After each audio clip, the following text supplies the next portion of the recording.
Hello, everyone, and welcome back to Freaky February here on Blocked Party. For those of you who have not been following along for the entire month of February.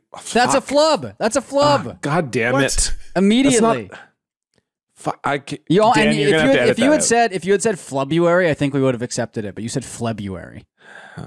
February would have been like... I think I just had flubs on the brain, so I said February. Sure. Well, I mean, you're getting into the right mindset. I mean, you should be doing some flubs, but that was a pretty egregious one. Okay, so for the entire month of February, we are doing episodes of other podcasts. Today, we are covering the podcast Guys by our friend Bryan Quinby, where on his show, he talks about a different type of guy every week. It's available wherever you get your podcasts. You can also donate to Bryan's Patreon, patreon.com/murderxbrian. This week, well, you'll see what kind of guys we're going to learn about. Hit it, Dan.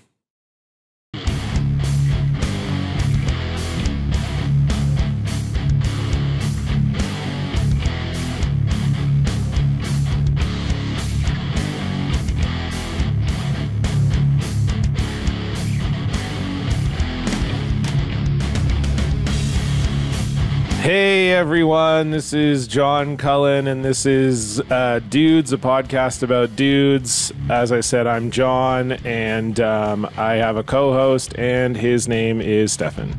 That's right, John. And what I'm realizing is this is sort of the perfect episode for us to be, or perfect show for us to be kind of swapping with, because like Bryan, you are Canadian, and also like Bryan, you are a sex guy. So yeah, like Bryan, I like swapping. So it actually makes sense to swap with this podcast because we're both sort of swap guys in a way. But I tried to do, how did you like the intro? Because I find that Bryan is very unexcited about introducing his own pod. So I tried to tap into that. It was really good. You didn't try to do the Ohio accent, but that is tough to do. I mean, Bryan's accent it exists on it. I don't even think it's like an Ohio It's just accent. A Bryan accent. And the only person I know who can do a really good impression of it is DB. Yeah, that's right. DB's impression of Bryan is fucking insane. It's really good. I can't even do it. The only thing I ever notice is that Bryan, when he says older, he says odor. Yeah, he says a lot of things. Well, that's definitely true. We have a great guest with us as well. This week, we're going to be talking about nu metal guys. And so we figured who better to join us for this adventure than our good friend, one half of the Minion Death Cult podcast, Tony Boswell is here. Hi, Tony. Hi, Tony. What's up? Thanks for having me. Yeah, I think this is my lane. I forgot. I do got to put my ball chain necklace on before we delve into nu metal guys. Please. And now we can take whatever I say seriously about the topic. So now that I have this on, I feel more prepared to delve into not nu metal, but nu metal guys, which I think is a whole different like subject and genre than just the music itself. I feel like that's especially true in 2024. Like, I think if you're still like, if you are a true nu metal capital G guy in 2024, it is, I mean, you're living it. You're truly doing it. And Tony, you are, I mean, we've had you on the POD cast before. You are kind of you're sort of a stealth nu metal guy. You were a big nu metal guy. Yeah. I mean, well, the thing is, I was 13 in the year 2000. So I am the perfect, that's the perfect synthesis of soft brain and just like exposure to those things and MTV at its peak. I loved it. I did grow up, but I do love an excuse to turn off that grown-up brain and really go back to a time where we were just yelling the word nookie over the radio over and over again, which is kind of crazy. But I'm glad I get to tap into that every once in a while now because it is kind of in vogue. I've been able to I've DJ'd a couple nu metal parties now. Oh, nice. And it's some of the most fun you can have. It has sort of come back a little bit. I mean, it's similar to how like Jinkos are back and all the stuff from the early 2000s is back. My cousin works at like a high school, and she says it's like really surreal because people are doing like frosted tips, like puka shell necklaces, butterfly t-shirts. They're doing the long sleeve shirt under the t-shirt look again. Like I mean, I guess that happens with every era. We just only have we have only so many ideas for how to dress ourselves, and we're like, all right, well, every 20 years we just cycle through a new way of dressing. Trucker hats are back. I just realized I fucked up. I'm not wearing one of my new metal shirts for this episode. How is that possible? You have so many of them. That was a big fuck up. Yeah. I got the new. Should I go put it on? I got one of the new Korn Adidas shirts, and they made them really, really big. Is it the same one that Bryan has, or just like the same? On purpose? Yes, it purposely fits huge. Yeah. Okay, I'll go put it on. Please go put it on. Yeah, I like that. That's worth it. Oh, I'm so excited for this. The picture. Anytime I see Bryan wearing the Korn outfit, it just tickles my brain. It's so nice to see.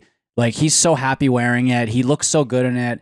And then the picture of him, I mean, we should probably talk about Lego on this episode if we're doing an episode of Guys, but at some point, yeah. The picture of him leaving the Lego store holding the huge box and he's wearing his like Korn outfit is like, it's joy. It's incredible. I love it. You know, I was going to wear my Korn shirt, but then sick. It really is so big. John is back. If you're not watching the video episode, that is, oh my God, that's really sick. The acronym Adidas. Oh, that's really good, John. See, you are a sex guy. So big. Now you are a sex guy because you're wearing the shirt that says, in fact, you are one. Yeah, true. All day I dream about sex, baby. I was going to wear my Korn shirt, but then I realized that the one I ended up getting is a little kid on a swing who I think is being approached by a pedophile. That's sort of the thought. I kind of forgot that. I'm like, that's what it is. I'm like, this is a weird shirt to wear.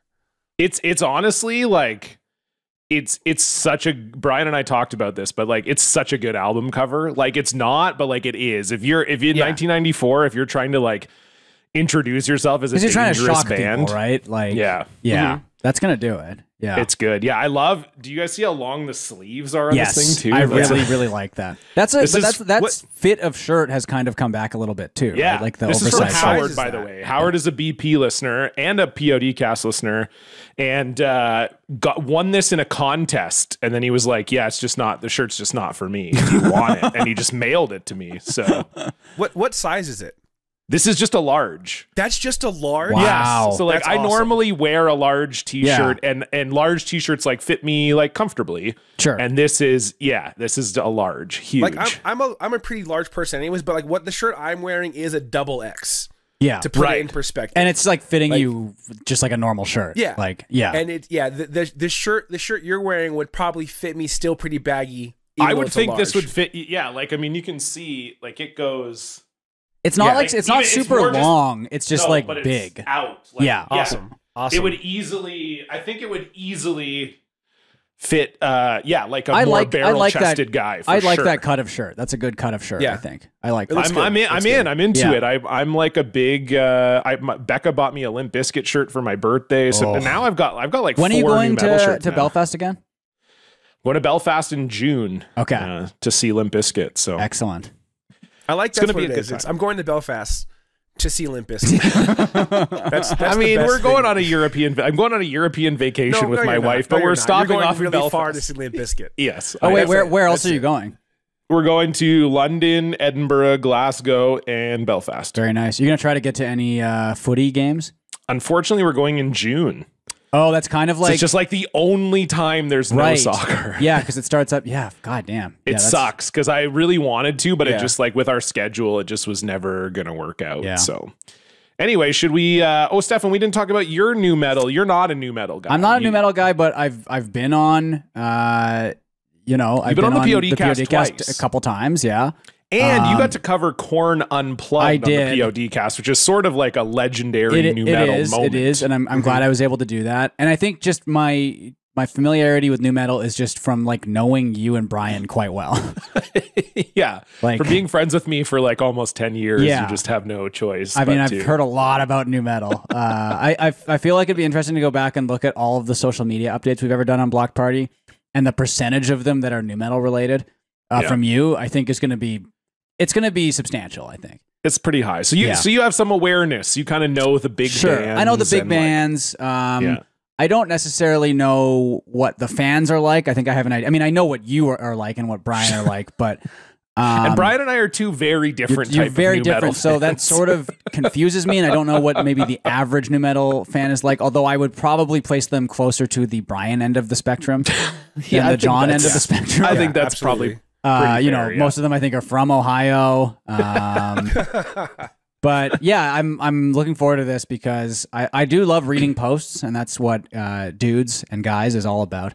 Yeah, we're gonna read some posts, and I know you've given me a little preview of where you got some of the posts, and it sounds really stupid. Well, we're gonna start with Reddit. I dug through the ditches and burned through the trenches or whatever. Yeah, witches, Reddit. you fucking idiot. Burned all the witches. Well, I couldn't remember if he said witches or bitches. I didn't want to say bitches. Sure. Anyway, So instead, you said it twice, but that's cool. but in a different context, Tony.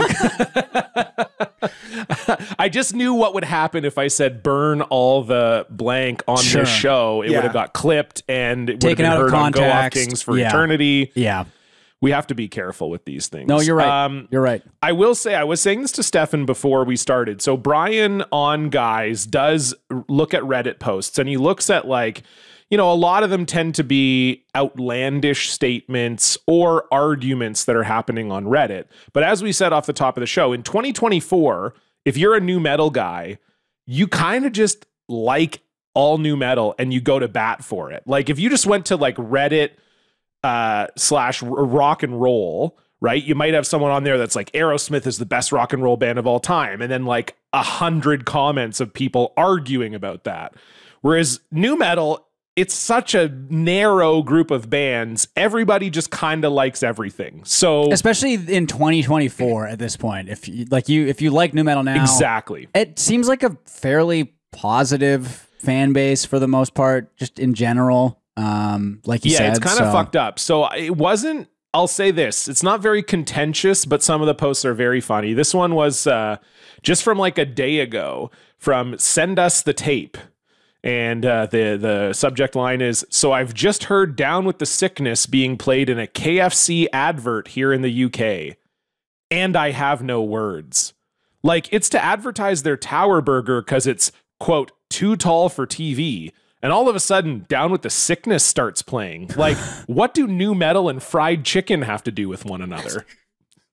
I love that. That's the problem. Is like, this does not go along with the integrity of new metal. New metal is not commercial. Where I'm thinking, like, what a bad song to play for food. Yeah, because when having I'm the word thinking sickness, KFC, I think food poisoning right away. And a tower of KFC, I'm thinking you're saying you're going to get sick eating this.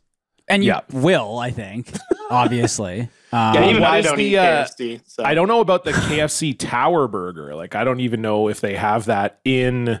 Is that a UK only thing, possibly? In the US or not? No, it does like look some like UK pervert stuff. Yeah, it does look like it's only the UK.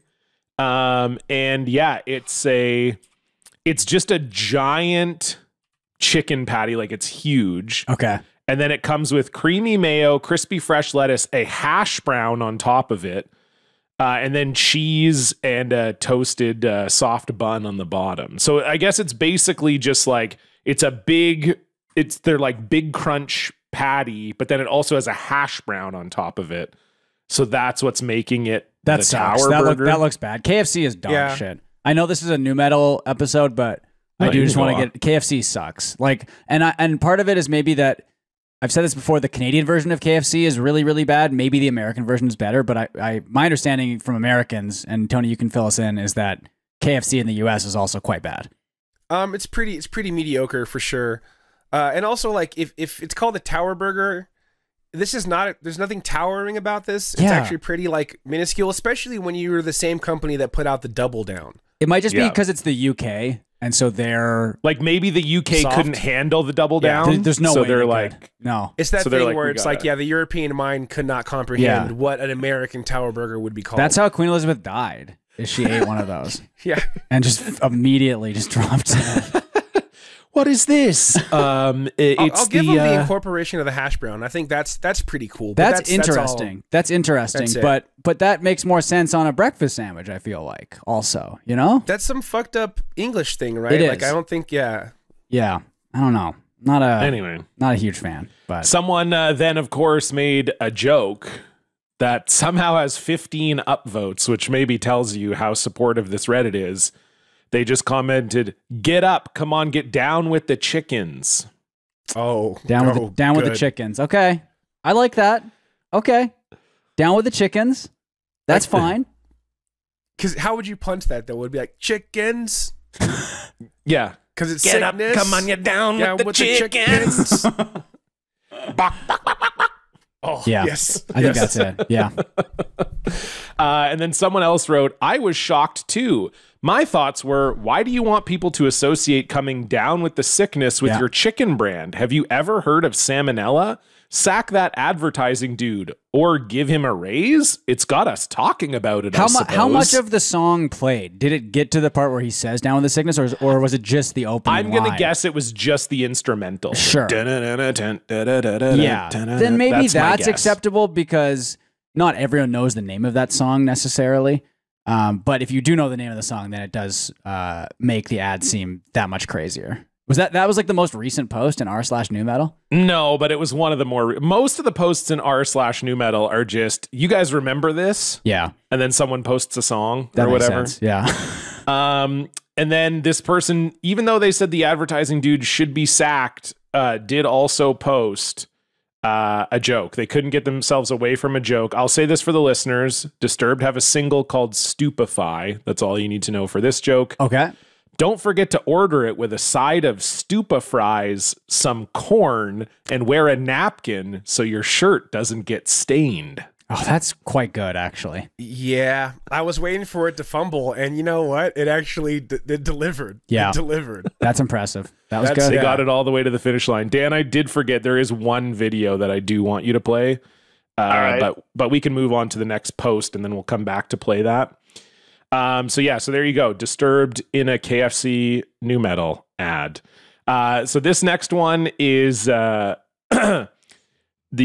post. This is from 2 weeks ago. ant_1_ITA. What would you say is the greatest hit in new metal? And so, of course, people are sort of arguing in the comments. They're kind of saying, In the End by Linkin Park, Break Stuff, Nookie, Blind by Korn, Freak on a Leash by Korn, Chop Suey by System of a Down. And then someone wrote, Chop Suey is the generally most streamed metal song on Spotify plus YouTube, so probably that. And then Da Biscuit replied, it's not. Check In the End or Numb. And then Blue Screen Brain replied, fuck, of course. Even though Linkin Park is one of my all-time favorites, I forgot about them when I commented. Decaday writes, those aren't new metal songs, though. They're just rap rock and alternative rock, LOL. To which Da Biscuit replied, which is what new metal is, and you are in r/new metal. Wow. I mean, that's a mic drop right there. Yeah. How would you guys both define new metal? Is it just rap rock, or is there more to it than that? Tony? That's kind of the hard part, right? Because that's my problem I have with a lot of new metal people now, is they're kind of like grouping things in new metal that just aren't new metal. Like there's like a new metal Twitter feed that I fucking hate because none of it's new metal.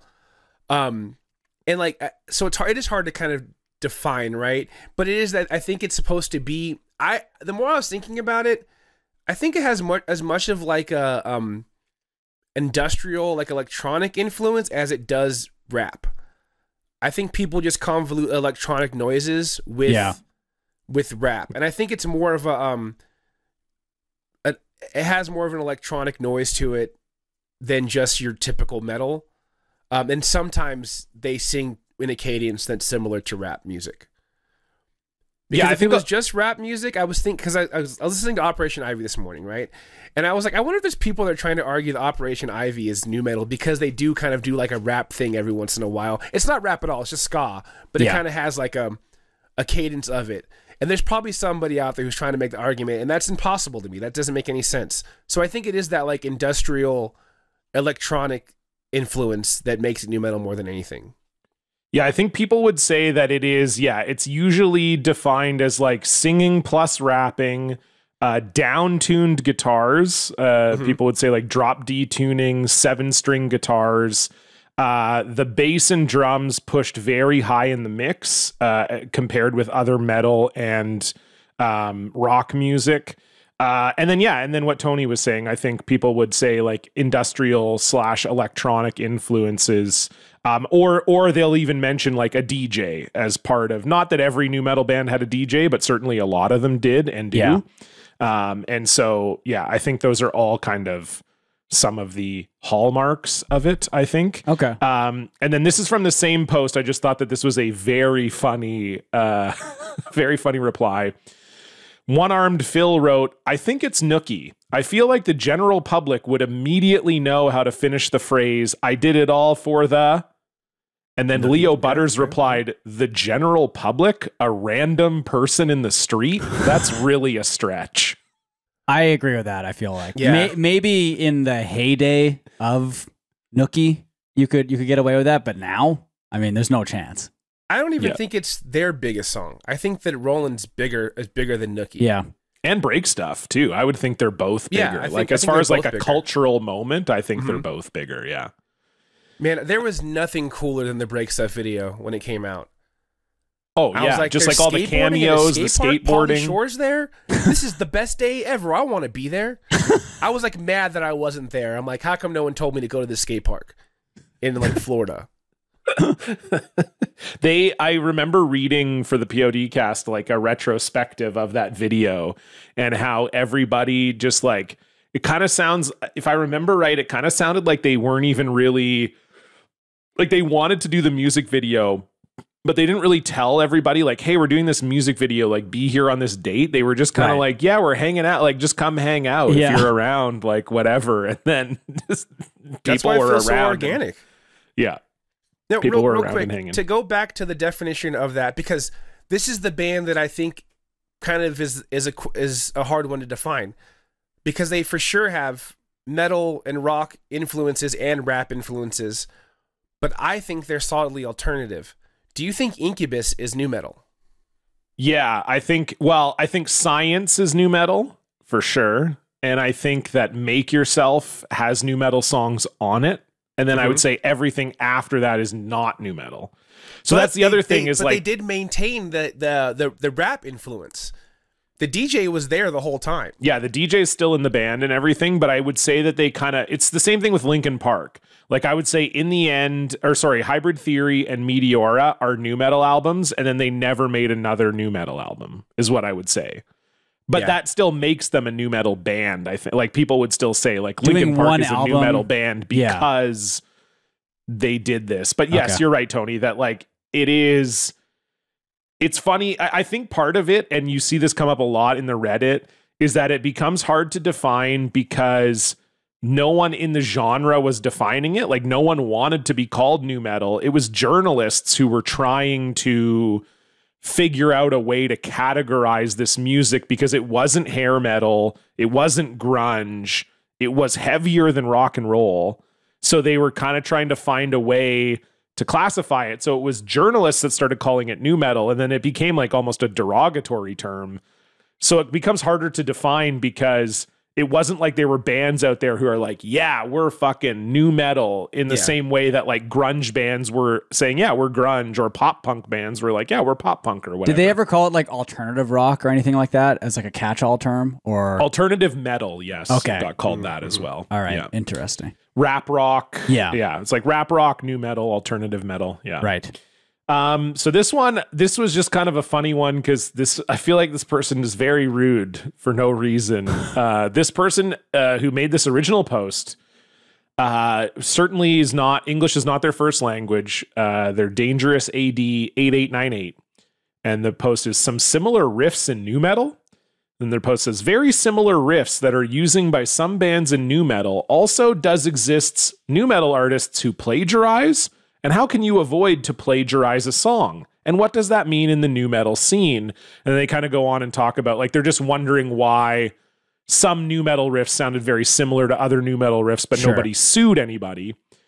And then someone wrote, a lot of riffs copy Blind, the Korn song Blind. And then the original poster, again, I feel like does not speak English very well, says, can you give me some? And then the person replied, I can give you some of D's nuts. Okay, sort of dunking on this poor guy. Yeah, very rude. Also, I think that goes along with I think the original nu metal ethos. I think that's give me these nuts is what is the good response for that. Yeah. Because I think, especially when you're talking about Korn, I think you should respond with some sort of like homoerotic or even like even something more taboo than that as a response. You know, you should either suck on these nuts or suck on your dad's nuts. Yeah, like that goes along with the ethos of nu metal, and I appreciate that. Yeah, absolutely. Yeah, pretty good. Dan, do you have that video loaded up? Yep. Unfortunately, I had to hear this, so now you guys have to hear it as well. I clicked on this link earlier, and I'm really mad. This is a band called Brutal Six. Okay, and they did a cover of "Smells Like Teen Spirit" in 2006. Now you're going to watch for a couple things in this video. The first thing is that they are trying to act like a hard nu metal band. Or metal. This is a little more metal, I'd say. Sure. But they're playing on a squash court. Okay. So like I think they're kind of trying to go for the like claustrophobic, scary space or whatever. But it's like racquetball. But they're in a squash court. And then you're gonna see they feature women in their video, as a lot of these bands were wont to do. Okay. And you're gonna notice that they make the women do some interesting thing. Anyway, you'll see. Okay. It's not like bad. It's just interesting how they were like, let's try to do sort of porno. Okay. They have a lot of views actually for this. This song, I mean, this is really rough. Anyway, go ahead, Dan.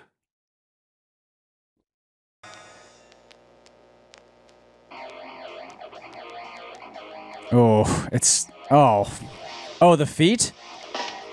No, you'll see. That's not okay.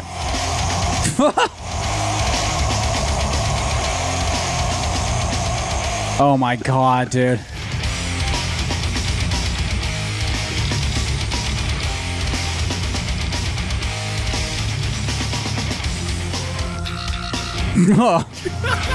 Oh.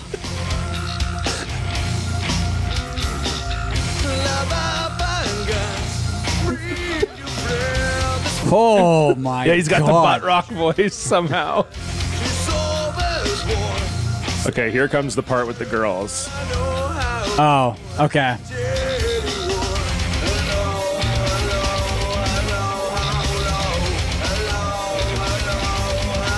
They're gonna have the girls do a particular pose here. Yeah.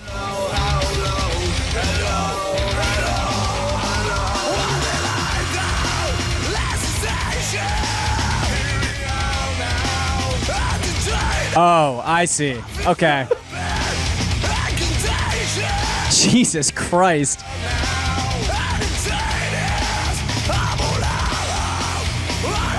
Oh, this sucks. This is brutal. Oh.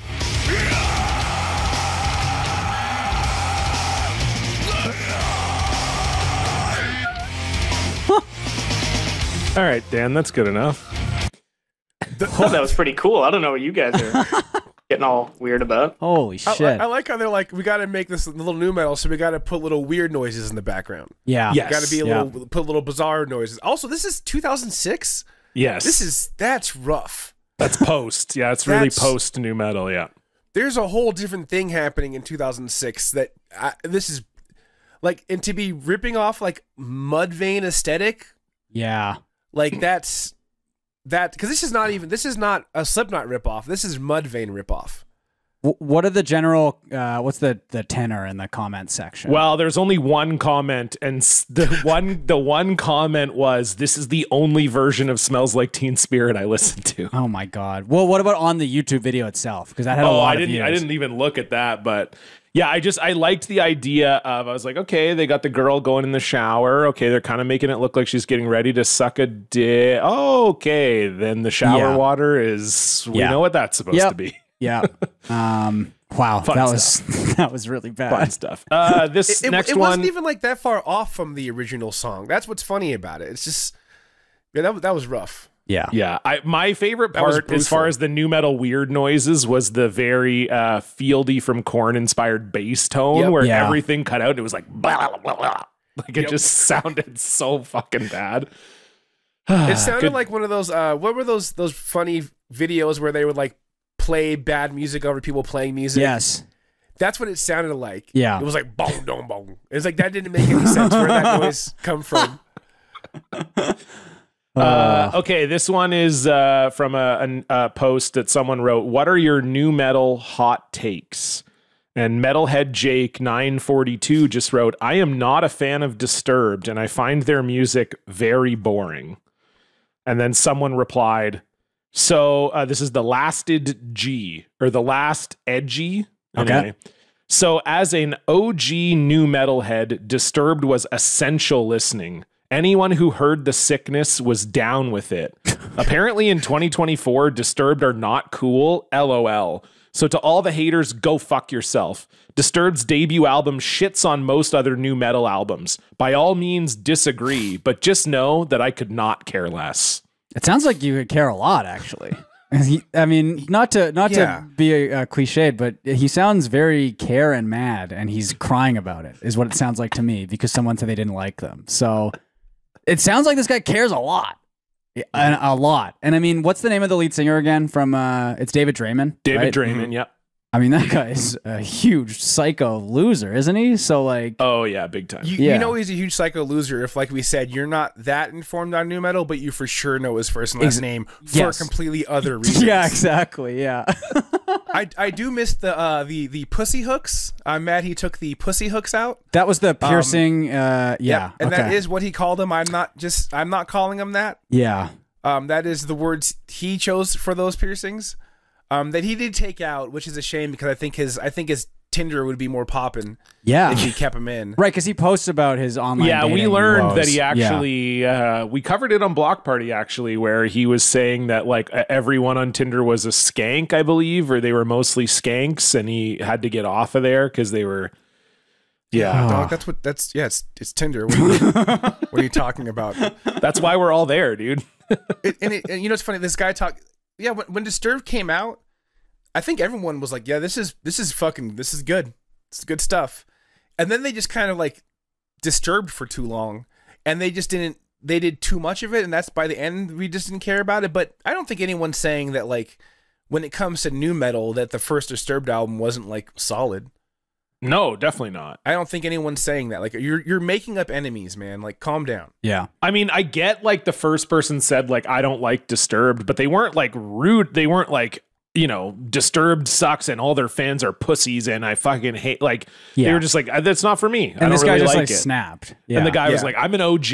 I'm an OG new metal fan and it was essential listening. And now 25 years later, it's a joke. See, I was expecting more, and you found some of them obviously, but I was expecting r/new metal to be mostly that. Is people getting really defensive about it, you know? But I guess it is a place that most people there's like just not there's not people who go in there to start shit to be incendiary. Right, that's the issue. Because if there was, then that's what makes a really good subreddit. I feel like the one I always think of is stand up shots, where people will go in to do like really obvious fake ones, and then the people who are posting the real ones in there get really, really mad about it. Jesse has been banned from there like 3 times. So, but you're not getting that with the new metal one as much. No, it's almost like too supportive. Yeah, but it's fine. I mean, we're finding some good stuff. Oh, of course. That's the thing I don't like about like the current new metal fandom is because the thing is, if you like new metal, I mean, I don't know about you, John, but I know that a lot of it's not great, and I accept. Of course, that. Yeah. But they have this thing where they're just like, no, it's good. It's all very, very good. It's the best music, and it's like stop. And a lot of them are doing like an ironic liking of new metal, while not admitting they're kind of being ironic. And it's like, you know, I've been seeing like hot girls post like, oh, who wants to you know listen to Limp Bizkit and chill. And it's like, I don't think you really mean that. I think that if I come over and I do put on Limp Bizkit, I think it's just we're gonna have some fun, but it's not gonna go anywhere cool. Like I even when I was 13, I never thought that putting on Limp Bizkit was gonna lead to Nookie. Yeah. No, definitely not. I mean, especially because like I think of it almost even like you being a big Limp Bizkit fan. Like I think the idea is like I bought a Limp Bizkit shirt at Hot Topic let's Limp Bizkit and chill. And then you come over and you know all the words to to Nobody Like You or Sour, like a deep cut. Like you come on and you don't put on any of the singles. You're like, oh, let's put on Nobody Like You. And then they're like, what is this? And you know all the words. And then they're like, I'm not fucking you, dude. This is weird. Yeah, this isn't Limp Bizkit. You're like, oh no, I assure you it is.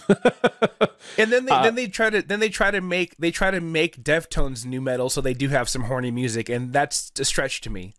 Yeah, we're gonna get to Deftones in a second. This was a perfect dovetail into talking about ironic conversations around new metal, because obviously Bryan and I have been doing the podcast for 4.5 years.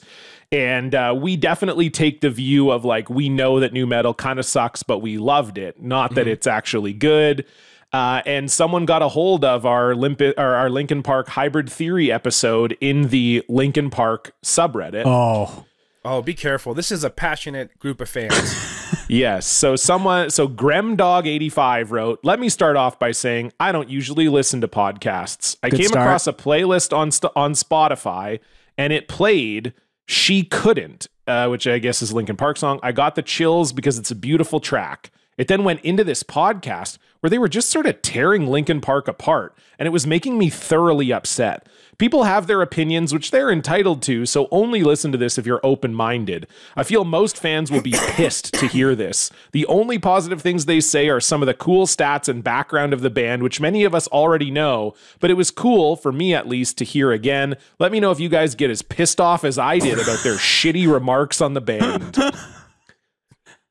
Hey, listen to this and get mad with me. You guys want to get pissed like me? Put this on. Put this on. Did anyone else get mad at you? Or yeah, Mando Prime 1138. I too found it difficult to sit through.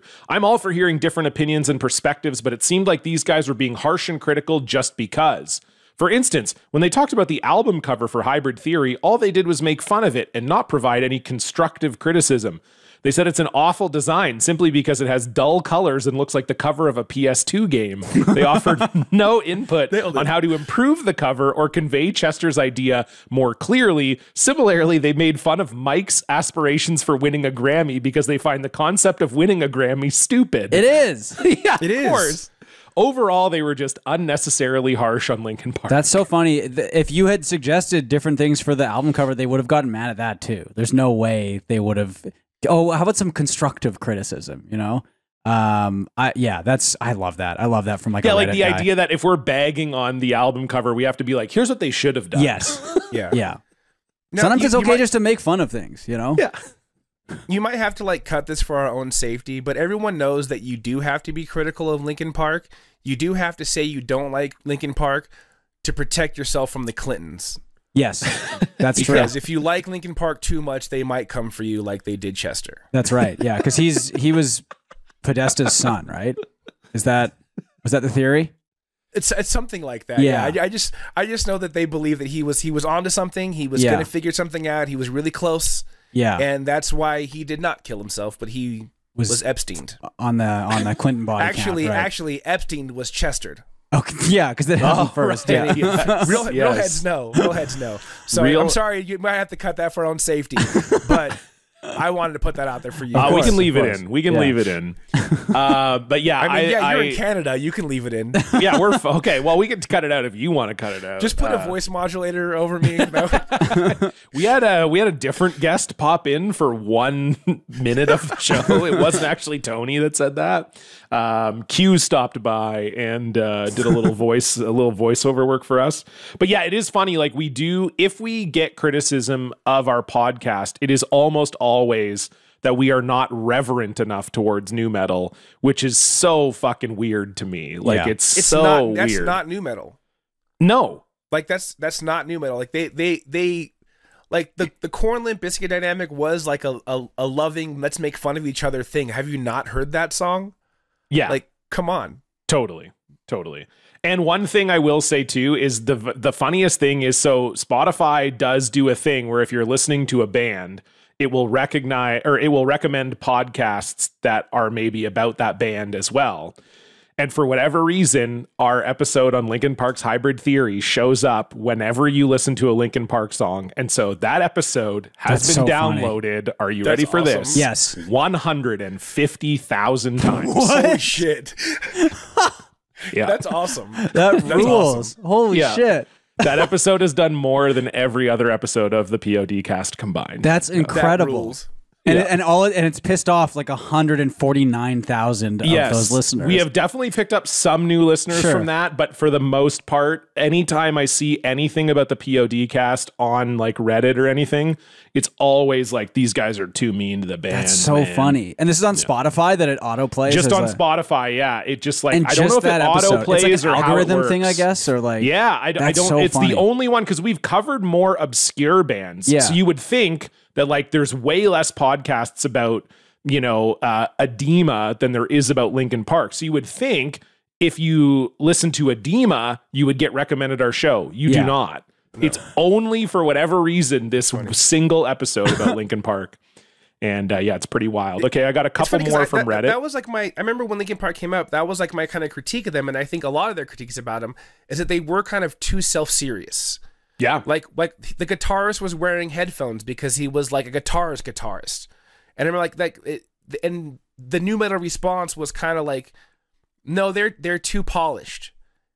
And it's funny that's how they're acting now. It's like, it's not supposed to be, you're not supposed to be reverent to it. No, Linkin Park were definitely the band who saw like Korn and Limp Bizkit and a couple of the other bands, even Deftones that got big around that time period were like shaggy on purpose. Yeah. That was like part of the new metal thing. And Linkin Park saw an opportunity and they were like, what if someone did a polished version of this? And they tried really, really hard. We just did Meteora. So we read a bunch of stuff about how serious they were about recording Meteora. It took them 3 years. They were in the studio for 18 months recording Meteora. I would never work that hard on anything. I know. Yeah, we know, Stefan.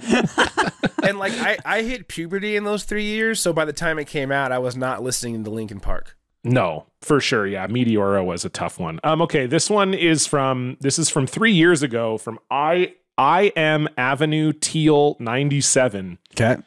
The Rock and Roll Hall of Fame nominations have been announced, and Deftones aren't one of them. If there's a new metal band besides Korn that deserves to be nominated, it has to be Deftones. With last year being the 25th anniversary of Adrenaline, they finally qualify for it. With how big of an impact they made in rock and metal, not just new metal, I figured they'd be a surefire nominee. But as you can see from the title, that's not the case. This bums me out entirely, as I feel that they deserve it for all their contributions to the music scene. Imagine caring about that. Yeah, because the Rock and Roll Hall of Fame is like even more of a joke than the Grammys, right? Mm-hmm. Like it's not, I feel like it's not like sports Hall of Fames where there's, I mean, I don't know how it works exactly, but it seems like way more of a gimmick than like, say, the Hockey Hall of Fame or like Cooperstown or whatever. Well, the problem with the Rock and Roll Hall of Fame is that it started in the 90s, so they had to catch up. Right. Like it wasn't like sports Hall of Fames that have kind of existed since the start of the league. Right. So it's easy to just say like, yeah, we've been doing the Hall of Fame for 100 years. This is how we do it. The Rock and Roll Hall of Fame still like, only recently let in some bigger bands because they're still trying to catch up from like the backlog of bands. Right. Yeah. And like you're supposed to be kind of old and done. Right? Like I don't think you're not supposed to still be like fuckable when you go into the Rock and Roll Hall of Fame. And I think most people would argue that the Deftones are very much fuckable. Chino is definitely fuckable. Yeah, today. I mean, do you know anyone else's name? I don't care. Oh, yeah, I do. Yeah. Steph Carpenter is the guitar player, and then Sergio is Chino Marino's still a babe. Like, of course, he's like, it's like you can't put him in there, and I don't think he wants to be put in there. And again, I still don't know why they were lumped into new metal. I don't hear any new metal in any of their songs.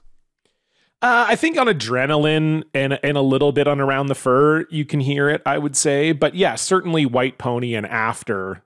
And I would say Deftones have the most claim because a lot of bands, as I said earlier, did not want to be classified as new metal. And so when they were getting classified as new metal, they were like sort of denying it. And I feel like Deftones have the biggest claim to that. Like Deftones in the time period being like, we're not new metal, we're not Korn, we're not Limp Bizkit. Like, I agree with them. I think honestly, I think that most of the new metal genre happening was because of like the Family Values tour. Yeah. Like if you were on the Family Values tour, then you were technically like new metal. I think that's all that happened there. Because I think Deftones are great. I think they have amazing songs, great albums, but I think they're solidly like alternative rock. Yeah, I think so too. Yeah. Okay, one more post from Reddit, and this is also to do with the Rock and Roll Hall of Fame. So this is from a year ago. That just the original post was 7 new metal bands that should be inducted into the Rock and Roll Hall of Fame. Okay. And then seven's a lot. 7 is way too many. Yeah. Way too many. And this was just a very funny post, or a very funny comment, I thought. So Ramsgiving, this isn't the funny comment, but this is just to set it up. Ramsgiving replied, "We still haven't put Soundgarden into the Rock and Roll Hall of Fame, so I don't see too many of these other than Linkin Park getting in before them." I guess I should say the 7 that they said should be in. It's a Metal Injection article that they're commenting on. So the 7 they say are Linkin Park, Korn, System of a Down, Slipknot, Disturbed, Limp Bizkit, and Deftones. And so so Ramsgiving says Soundgarden's not in. I don't think any of these bands can get in other than maybe Linkin Park. And then Dreams from Saturn replied, "Putting the tragedy of Chris Cornell's suicide aside, I'd say Korn could be in with a chance of getting inducted beforehand. Korn is arguably the most influential band post-Nirvana and was part of a mainstream pop culture for quite some time." And then Ramsgiving replies, "I would say it's not even arguable that Korn is the most influential band post-Nirvana." Sorry, like out of like all the bands, including other bands, out of bands, of all bands, the bands, period. not just new metal, just new metal. Yeah. Like, of all the bands, Korn is the most influential band since post Nirvana. Also, just saying that like the history is like the Beatles, Nirvana, Korn. Yeah, what are you talking about? And also, Soundgarden's great and everything, but I think all those bands you named are bigger than Soundgarden. From a sales perspective, probably almost all of them, except for maybe Deftones. Any perspective, yeah. Like I think they're like even in that genre, Soundgarden's not the band I'm picking. I feel like the Foo Fighters are pretty like, you know what I mean? Like there's bigger bands. I don't know. That's just, I guess in terms of influence and like starting like a genre and everything, you can, but it's so funny to say that. And then the first reply is a guy being like, "I actually agree with you even more. I actually think that even more than what you just said."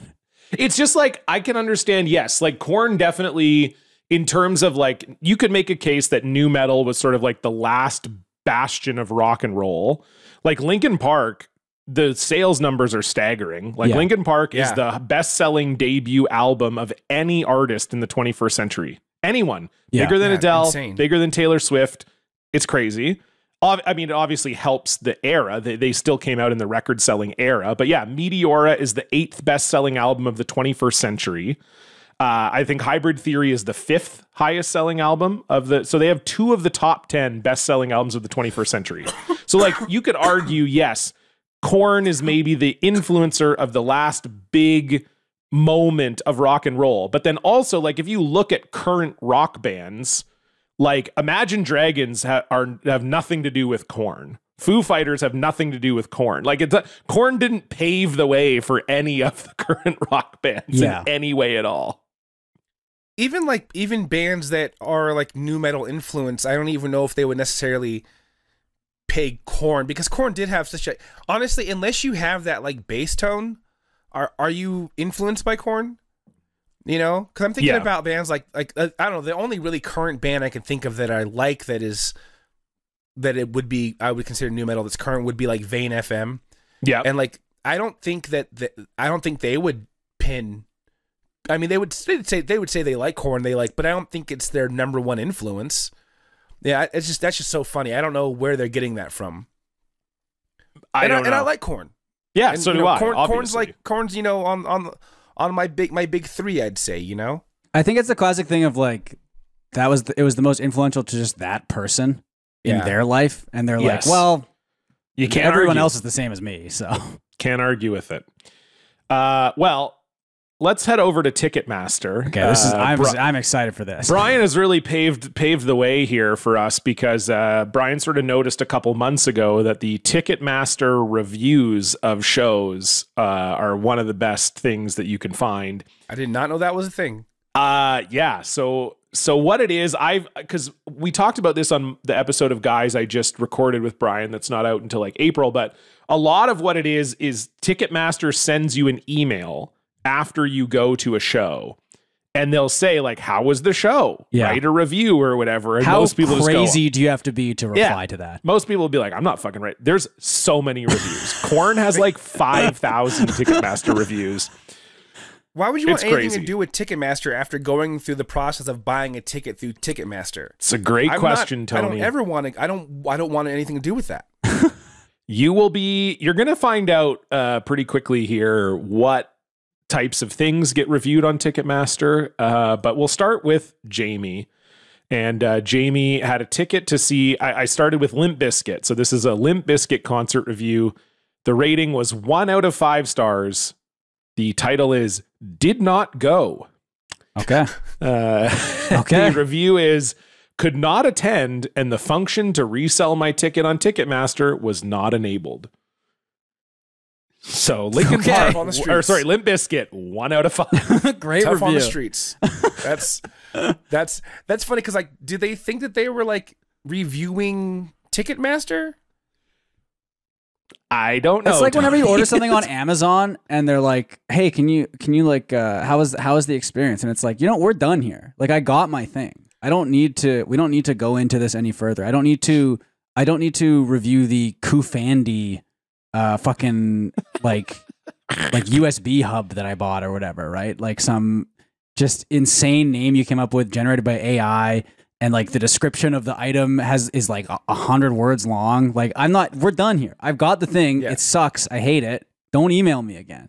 And for Ticketmaster, one of the most hated companies in the world, to be like, hey, how'd it go? We just want to hear about it. Just want to hear. Well, one of my things I hate, one of the worst interactions I think in the world, and see if you guys agree with me or not, is like when you go to a place of business and they'll mention it to you, like as part of the, like I notice it most at the car dealership, like they'll service your car and then they'll be like, hey, so Mazda is going to send you an email. And just so you know, like they consider anything less than 10 out of 10, like a fail.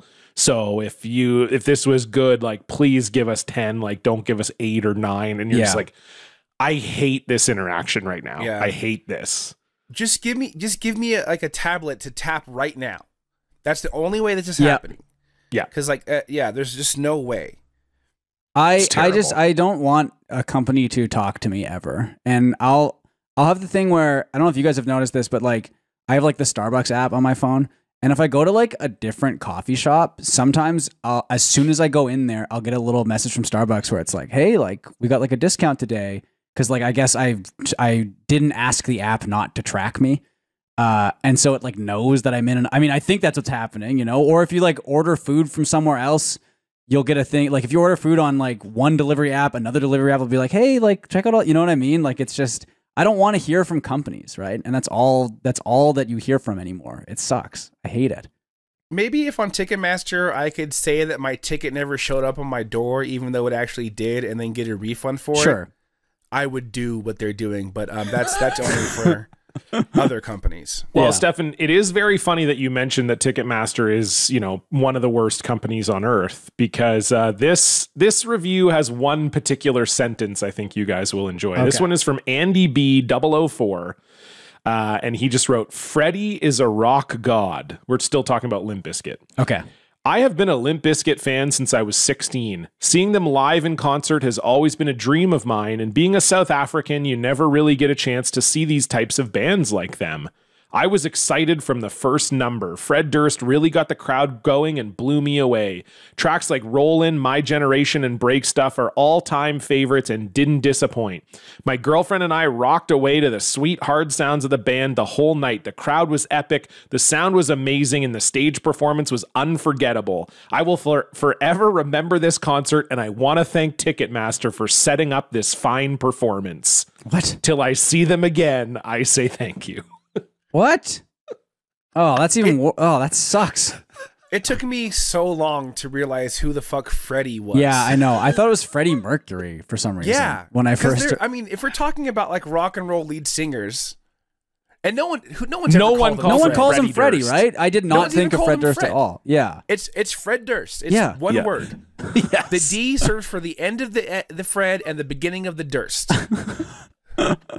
That's insane. I just I really loved the mindset of a guy who thinks that Ticketmaster also set up the performance. Hey, thanks Ticketmaster. They're not just like this horrible middleman making everything worse for everyone. Yeah. Oh. I am disappointed because South African is the one accent you're allowed to do. It's one of the ones you're allowed to do. Yeah. And you didn't, so yeah. I mean, it's okay though. It's okay. Well, though. you don't even want Stefan to do it because it's not very good, and Mine's he thinks pretty he's good at it. No, it's not bad. It's not good. Let's hear it, dude. Come on. From South Africa. Come on, that was okay. That's the only sentence I can say. Yeah, he only says that, and he just thinks as long as you say Seth Africa. If you say South Africa. South Africa. That's good, but unfortunately, that's the only thing I can say. So. Oh my God, Seth Africa sounds like a character that Trey Parker and Matt Stone would have made in an early season of South Park. This is the last Limp Bizkit review. This is from R. Cheatham. Too many people with their phones in the air the whole time. It really messed up the experience. The set list wasn't the same as what was posted online, which that also doesn't make sense. Limp went on cool. Yeah, Limp went on well after 9 and was over around Limp? 10:30. Do people call them Limp? No, no one's ever called him that. You can't do that. Freddie and Limp. Like, say LB or something. Yeah. Yes. Limp went on well after 9 and was over around 10:30. Someone on the way out to the parking lot admitted that Limp was better last year over at the Hose of Blues. I'm sorry I missed it. The Hose of Blues. Oh, there's a flub right there. Yeah, big flub. Oh, that's how they wrote it. They flubbed it, by the way, not me. Of course, but. yeah. That sucks. I mean, yeah, it is like annoying, I guess, when you're fun, but it's like that's what the world is. What are you doing? Yeah. You thought people were going to be so enthralled with Limp Bizkit, they're just going to live in that moment. They're just not. No, this is I don't even want a picture. I don't want to ruin it with this digital age. I just want to soak it all up. Soak it in, baby. Okay, I switched over to Korn, and this is. And is Korn still touring? Yep. Okay. Yep. And so is Limp Bizkit. Yeah. So yeah, but so this one is. Are you going to see him in Europe soon? Yeah, I'm going to Oslo to see Korn. This is from 2022. Cool. I've heard of Effects. the Oslo Accords, but the Oslo Rock Chords. Well, enjoy the show, John. Cool effects / scary presentation. This is by She Is Loves Tweety. Okay. Okay. This is really. I mean, Tweety is a famously Tweety doesn't get scared. Never mind. I was gonna say Tweety gets scared easy, but Tweety's the opposite. Actually. You can't. You guys are not going to be prepared for this. I tell you this right now. It was cool to see Korn perform at the end of Evanescence. So Korn and Evanescence toured together. I guess they were excited to see Evanescence. Sure. When the music started for Korn, the effects were cool at first, but then a bit scary to realize the band was behind a cage. I don't go out much anymore because there are shootings. The mountains / lightning were cool looking and the rain on the cage panels, but I started to panic, wondering why the band was behind a cage. I thought it was just me, but I looked at my son who was attending, he is 21, and he looked at me with the same confusion. Others around us looked panicked too, and I could see others trying to find some calm. My son generally is in the mosh pit, and he asked me if I felt safe. And I said, no, not exactly. And he said, me neither. We decided to leave after the first song. The cage did disappear, but it was startling and a bit frightening to see without any warning. That's just like a thing that they would have on stage as like a stage. I remember that. Well, Korn used to have, it was called the Korn Cage, and they would put it behind the stage, and they would you could buy tickets, and so you were like behind the stage, and it looked like you were trapped in a cage. That's very cool. I do not think it was this. It sounds like there was a cage at the front of the stage, so it looked like Korn themselves were caged, and then the cage. That seems like disappeared. Pretty easy to understand. That it's like part of. I was the show. scared. Why was the band in a cage? I'm scared because someone else was in a cage. What? Yeah. Oh, what are they protecting them from? What are they? Like, what do they protect? What's going on out here? Also, I've never wanted to see Korn more than right now. Yeah. I've kind of like let go of like the want to see Korn now. It's like, it's okay. I don't think I need to see him anymore. But now I feel like I kind of want to see him. Like it had this mother-son duo just like terrified to where they left after the first song. It's kind of badass. That's a bit of a throwback to, I feel like, Korn in the 90s when they probably actually did scare people, right? Mm-hmm. Yeah. Yeah. So now one theme you're going to notice that will pop up a lot is a lot of people complain a lot about the parking. That's a really big Ticketmaster review thing, is you get a lot of reviews of the parking. Sure. And this was easily the best parking review that I saw. This was from Parts Ace. They were at the same show that our previous reviewer was at, which was in Auburn, Washington. Yeah. Great experience. Horrible exit, all capitals. Some say White River Amphitheater sucks, but they must be sitting up on the grass. I have never sat up there, so I can't speak with that. The pit was packed and people were getting hurt, and the ADA section needed to have their numbers repainted. And the old adage, if it's too loud, you're too old, was the anthem of this concert. The bass was so powerful it would rattle the metal covers on the floor. But I give it 4 stars because leaving the venue sucks. I don't think the people who do traffic control have ever driven the route they send you on. When you get to the other end and join back up with Highway 164, you do the exact same thing as alternating traffic, but you have to drive through residential streets for miles. When you get to the end, there's a 100-car backup at the stop sign. The city of Auburn and/or Auburn PD need to rethink this process or just travel the route they are forcing people to take. That's so funny. Guy at Ticketmaster seeing that and being like, we're going to change some traffic bylaws now because of this. Yeah. Like, just yell. That's literally the definition of just yelling into the void, you know? Like we're the first people to see this message, I think. It sucks too, because the whole point of this is to be like, is Korn good live? Should I go see Korn? And like Korn's taking, strays because of the infrastructure of the city. Like that sucks. There were a lot of like almost, I would say 80% of the 2 or 1 star reviews are related to either the venue or the parking. So, wow. This is the last one for Korn, I think. Yes. Well, there's two short ones. This is by Too Sure Experience and Korn. So it was Korn, Evanescence, and POD. And then this artist, Dana Dentata, was opening. And Dana is a former stripper and has stripper poles on stage and does like pretty sexual things on stage. I researched after I read this review. Of course. Okay. First time going to USANA. First time going to USANA, and it was a great experience, fun venue, good time with friends, and the sound was pretty darn good. All that being said, Dana Dentata was the opening band for the concert, and what in the actual hell? Dana is completely out of her mind, and I never thought I would see a crowd of metalheads disturbed, confused, or just downright wondering what the fuck is wrong with this woman. I think the whole amphitheater was just glad when she stopped opening her mouth. Oh, this guy sounds like he has good opinions about women. Mm-hmm. Yeah, I think that's what this was about. Because I thought you were going to go like, this was too horny, which is like not, you got it. That is a new metal show. But then to be like, I think this was just. This just feels like a guy who hates women, I feel like. I had to listen to a woman talk loudly, and I hated that. Didn't like it. And she was doing stripper stuff. And I saw a video on her Instagram where she takes a water bottle and puts it to her crotch and pretends like she's like pissing out of the water bottle. So they probably didn't like that very much. Like And then, this is the last one for Korn. Everyone was smoking and vaping. And I won't read the whole thing, but they left after one of Korn's songs because despite all the posted signs about no smoking, everyone was smoking and vaping. No one was policing it or stopping it. So everyone knows they can get away with it. And they do.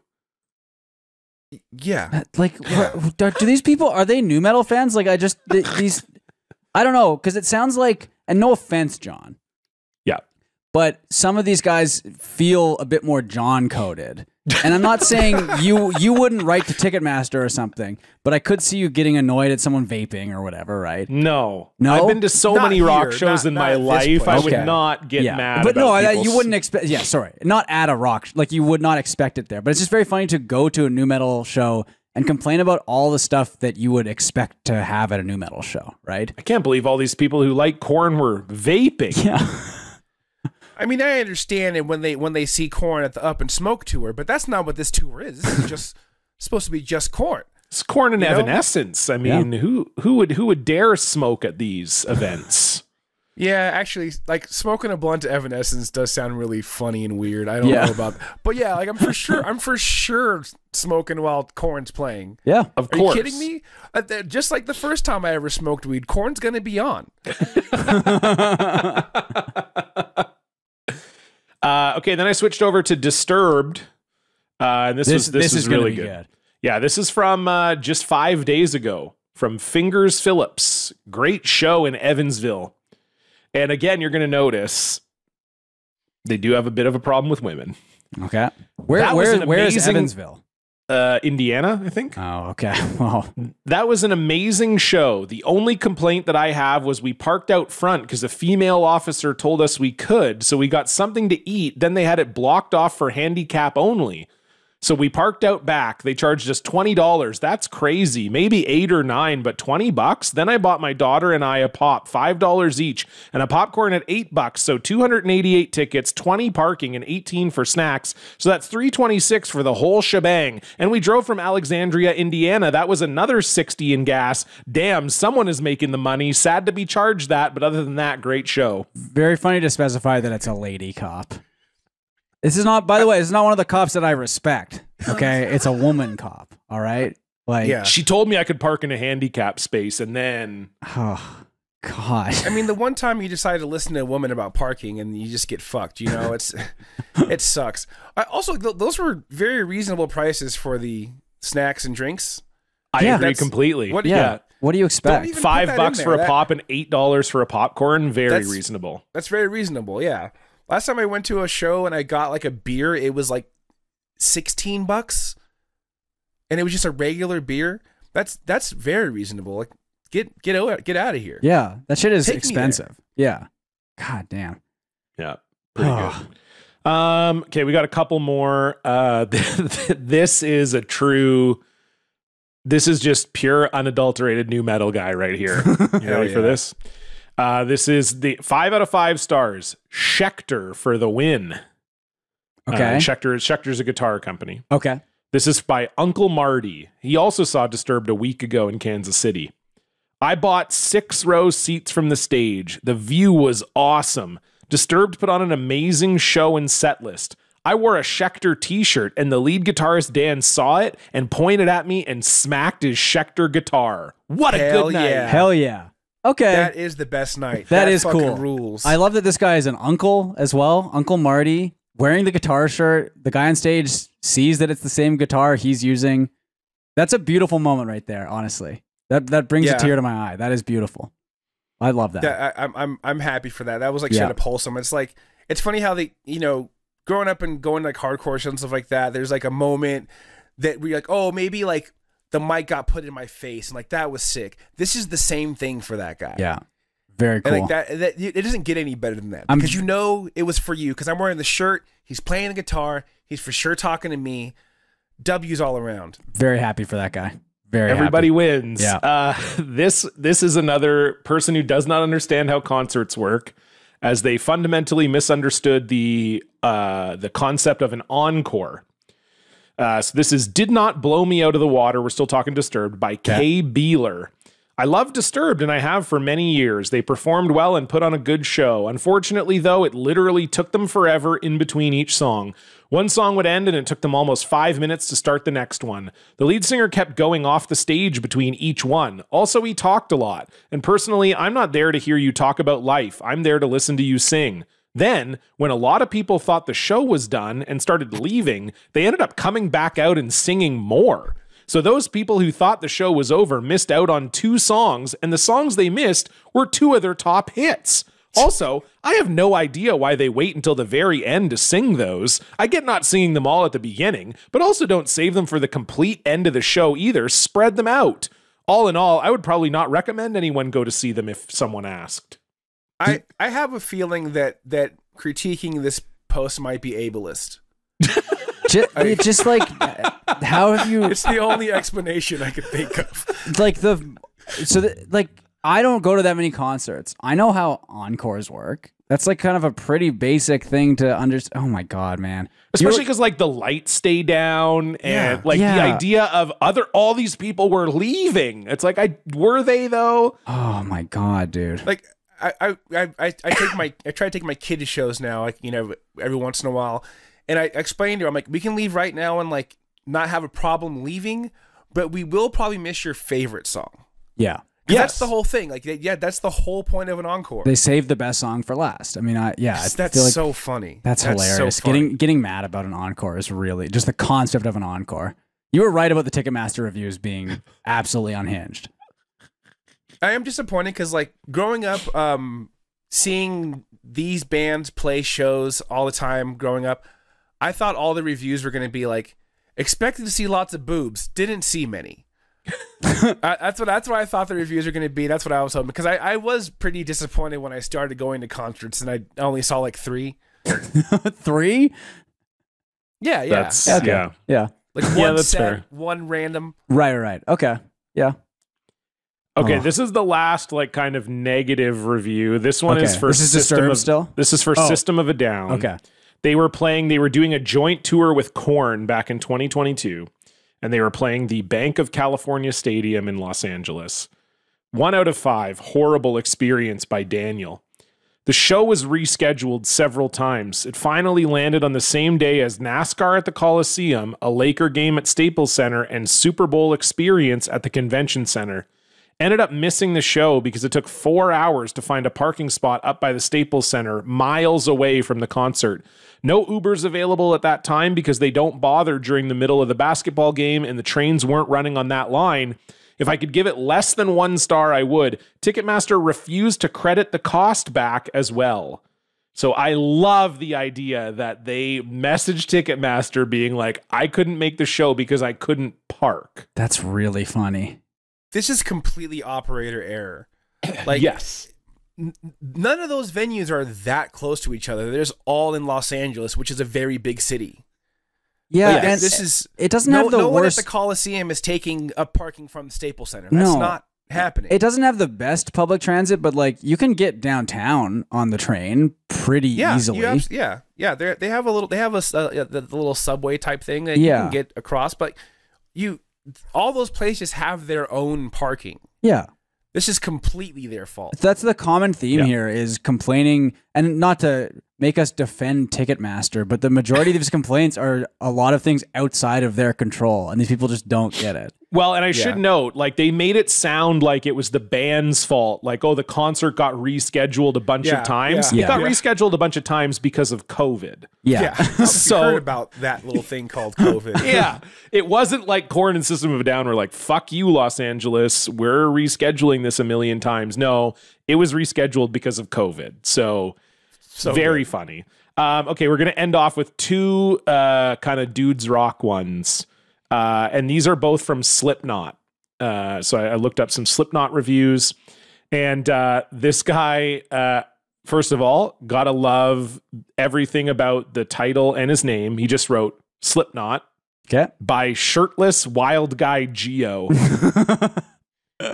Got drunk while headbanging to Slipknot, the best. Hell yeah. Yep. Not much more needs to be said. Yep. 5 for 5. Love that. That's awesome. That rules. Yep. Fuck yeah. What more could you want? And then we'll end with Dre Dog 4, who went to the Knotfest Road Show. I love the concert when all three bands came out to Albuquerque, New Mexico. I spent $220 on some merch, which is good. Something to remember 2022 this year. I am glad I came to the concert and spent it with all those people that came to the concert. Shout out y'all that went. All caps. Slipknot. That's nice. It seems like Slipknot fans kind of know what's up, you know? Slipknot good. is like one of the better shows you can see. Like one of my favorite all-time memories of going to shows was seeing Slipknot at Ozfest, and like me and my friends getting in a fight with some Nazis because they were Nazis and we were ethnic, and what's cool was like the maggots all had our back. Yeah, the maggots were like, "Get out of here, Nazis! We don't like that. We just like heavy music." Slipknot fucking rules. I'll still watch like one of the live DVDs like today. Fuck yeah. Hell yeah. Yeah. I remember that there's just one moment where they tell everybody to like get down and then jump at the same time, right? He's like, "All right, everybody get down, and we're gonna when I say jump, you're gonna all jump at the same time." And then he goes, "It's gonna be Crushinga." And so there's a while where me and my friend would just go, Crushinga.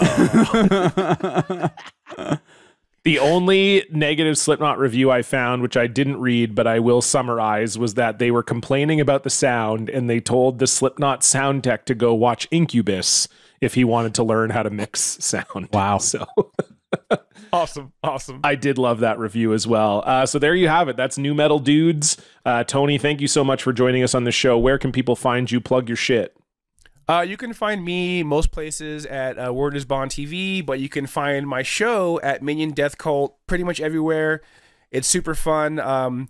We do 3 episodes a week, and we basically just dive into Facebook and other internet places, and we read the comments, and we read about all the sick, twisted thoughts of real America.